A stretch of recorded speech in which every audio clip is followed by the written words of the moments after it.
আসসালামু আলাইকুম রহমতুল্লাহি ওবারাকাতু। কোরআনে আছে সূরা বনী ইসরাইলে আল্লাহ বলেন, বন্ধু, আপনি 5 ওয়াক্ত নামাজে মনোযোগী হন, বিশেষ করে ফজর নামাজ। ফজর নামাজে যত্নবান হন। আর বলেছেন তাহাজ্জুদ নামাজ, রাতে গভীরের নামাজ, এটার প্রতি যত্নবান হন। আরও বলেছেন, আমি আল্লাহর প্রতি বেশি বেশি দোয়া চাওয়ার জন্য মনোযোগী হন।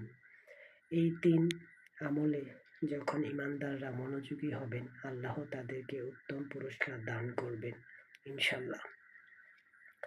ইসলামের জন্য যারা নিজের অন্তরের দরদ অনুভব করবে, আল্লাহ তাদেরকে হেফাজত করবেন এবং সঠিক ঈমান দান করবেন আলহামদুলিল্লাহ। সবার প্রতি আমার বিনীত অনুরোধ, নামাজ পড়তে হবে, নিজে কষ্ট করতে হবে।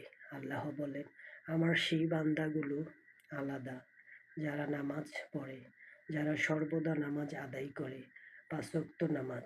এজন্য দয়া করে 5 ওয়াক্ত নামাজে অভ্যস্ত হন। নবীজির আখেরি ওসিয়ত হলো নামাজ।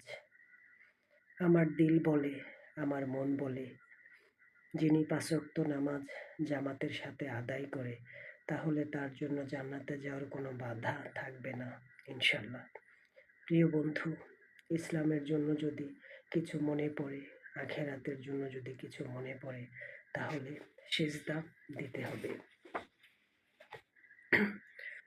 আরও বলেন, ঘুম যদি না আসে গভীর রাতে, আল্লাহর প্রেমে ভাগো, তাসবিহ হাতে আর জপো বেশি বেশি, তাহলে মনের ভিতর প্রশান্তি আসবে ইনশাআল্লাহ। আশা করব ভিডিওটি